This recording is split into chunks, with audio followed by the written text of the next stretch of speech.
Bonjour David Geselson. Bonjour. Nous sommes au Festival IN d'Avignon où vous présentez votre nouvelle création Néandertal. À la source de votre travail et de votre création, il y a les travaux et la biographie d'un biologiste, prix Nobel de médecine en 1982. Est-ce que vous pouvez nous expliquer en quoi cette rencontre a été importante pour la création ? Il a eu le prix Nobel en 2022. Ah, Lui, 2022, c'est son d'accord. père qui a eu le prix Nobel en 1982. D'accord. Pas de problème. Ça a été important, ça a été le prétexte à ce spectacle, ça a été le déclencheur. Et après sa biographie à lui, on est allé chercher des biographies d'autres scientifiques, notamment de Rosalind Franklin, qui est la co-découvreuse de la structure moléculaire de l'ADN, et de Craig Venter, par exemple, pour ne citer que eux deux. Et ça a été le point de départ parce que le livre qu'il a écrit, où il raconte les 30 ans d'enquête qu'il a mené pour pouvoir réussir à développer des techniques pour séquencer de l'ADN très ancien, ce récit qu'il fait était très riche et donnait envie d'aller plus loin et de commettre un vol consenti. Non, je rigole, mais ça donnait envie de faire quelque chose de certaines de ces situations dont il parle. Voilà. Et de voir comment est-ce qu'on pouvait partager cette histoire, qui n'est pas une histoire que scientifique, mais une histoire aussi très géopolitique.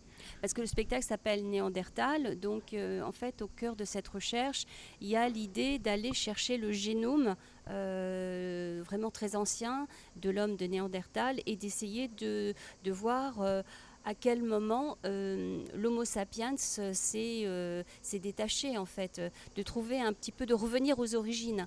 Oui, une des questions que pose Svante Pääbo dans les années 80, c'est voilà, dans les années 80, on a acquis la quasi-certitude que Néandertal et Sapiens sont deux espèces distinctes et que ce sont deux lignées d'hominidés différentes et qu'il y a Néandertal d'un côté, Sapiens de l'autre et qu'ils ont une origine commune. Ça vient d'un tronc commun, mais qu'ils se sont séparés. Et la question qu'on se pose, c'est comment est-ce que ça, on le prouve autrement qu'avec des os ? Parce que jusqu'à ce moment-là, on dit ça, on affirme cette chose-là en étudiant des tailles d'os différentes, des fémurs qu'on trouve.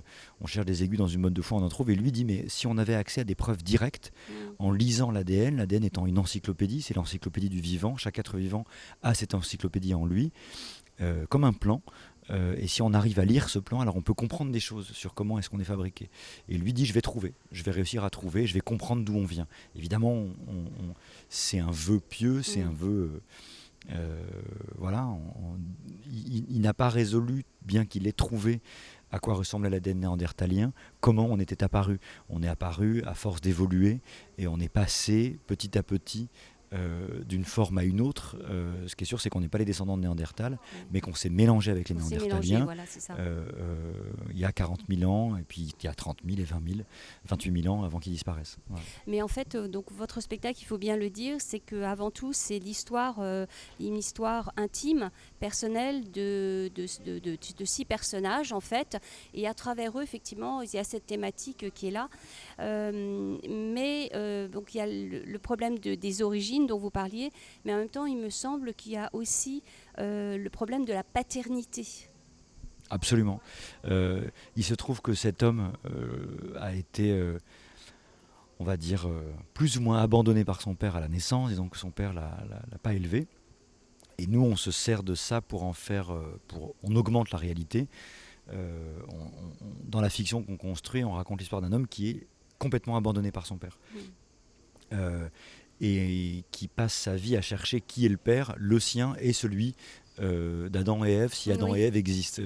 On utilise ça de manière évidemment cynique, en disant qu'il n'y a probablement pas d'Adam et Ève, mais il y a on peut rêver qu'il y a un premier sapiens, une première sapiens, qui étaient leurs parents. Et je crois que cet homme, on peut imaginer que Svante Pääbo a cherché à comprendre les origines de l'humanité parce que lui-même cherchait à comprendre ses propres origines. C'est une extrapolation que je fais.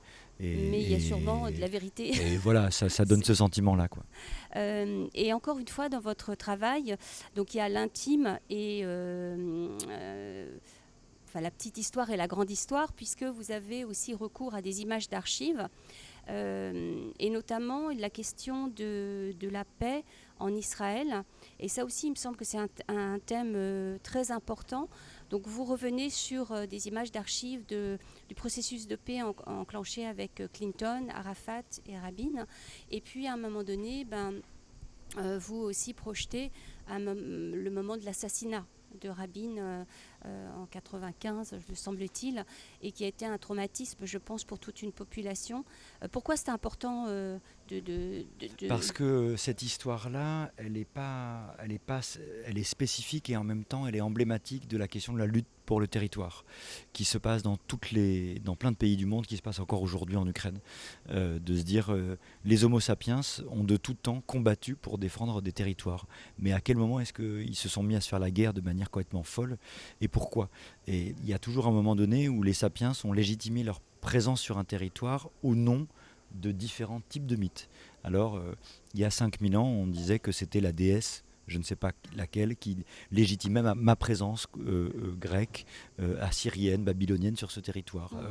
Il y a 3000 ans, c'était tel autre mythe qui légitimait ma présence sur un territoire. Et puis petit à petit, c'était tel dieu qui légitimait ma présence sur un territoire, telle histoire divine, telle histoire de transmission, jusqu'au monothéisme, à l'intérieur desquels il y a aussi la légitimation de l'appartenance à un territoire pour des raisons divines, théologiques. Et en Palestine, en Israël, évidemment, cette question est extraordinairement aiguë parce que les trois monothéismes revendiquent une partie de ce territoire, chacun pour leurs raisons.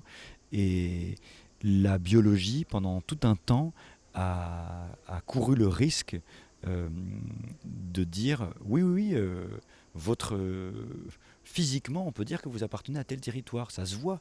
D'ailleurs, ce à quoi vous ressemblez, on peut se dire que voilà, vous avez les yeux bridés, vous appartenez à ce territoire asiatique. Mais petit à petit, on se rend compte que non, c'est faux, c'est pas parce qu'on ressemble à quelque chose qu'un lieu dans lequel on est nous appartient. Et les questions que travaillent ces scientifiques, ce sont celles-là. Dans notre génome, il y a des traces de là où on vient.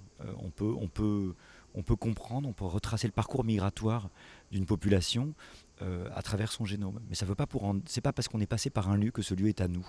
La seule chose qui nous appartient, c'est notre corps, jusqu'à preuve du contraire, et pas autre chose. Et je trouvais intéressant de mettre ces questions-là dans l'intimité d'une femme, en l'occurrence l'un des personnages du spectacle qui est inspiré de la vie de Rosalind Franklin. Elle s'appelle Rosa dans le spectacle, qui elle-même a ces questions-là en elle, qui elle-même a une relation au conflit israélo-palestinien parce que c'est une femme juive qui ne veut pas aller dans ce pays parce qu'elle n'est pas d'accord avec ce qui s'y passe, qu'elle n'est pas d'accord avec la politique du gouvernement qui y est. Et tout d'un coup, il y a un homme qui veut faire la paix entre Palestiniens et Israéliens, et alors elle se dit je vais y aller.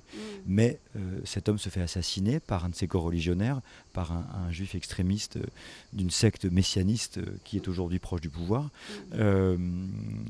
Et du coup, ce qui m'a intéressé, c'est de montrer ça. Comment est-ce que quelqu'un qui fait de la science, en l'occurrence là de la génétique ancienne, est mu par une question intime.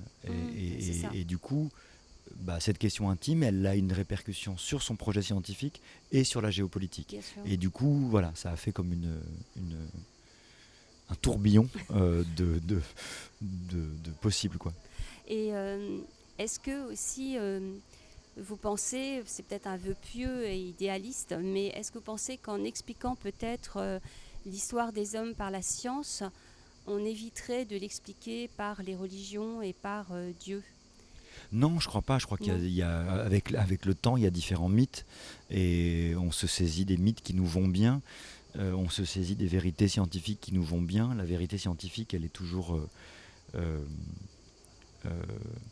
elle produit chez les gens des choses différentes. Moi, elle m'intéresse. Le fait théologique m'intéresse infiniment aussi. Pas tant parce que je croirais en Dieu que parce que ce que ça peut parfois générer comme pensée, je trouve ça passionnant.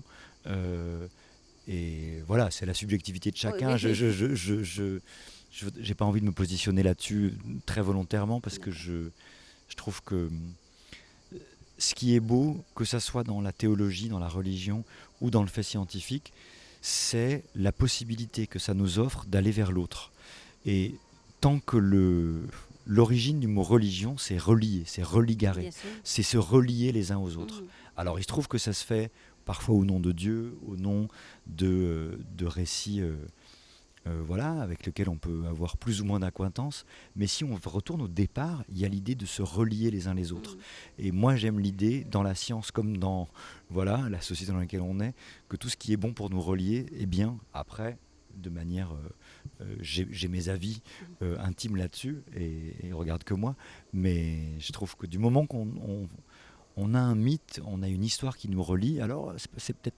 Voilà, je trouve ça pas mal, je trouve ça valable. D'ailleurs, dans le spectacle, à un moment donné, vous parlez de territoire, mais aussi de lieux qu'on aime. Et c'est la chose, je crois, importante aussi, je crois, pour vous. Oui, oui, oui, majeur. Ouais, bien sûr, ouais, complètement. Écoutez, je vous remercie beaucoup, David Geselson, pour cet entretien accordé à M. La Seine. Et donc, Néandertal. Et ça se joue à l'autre scène Vedaine. Voilà. Merci beaucoup. Merci beaucoup Merci encore. à vous. Et bravo.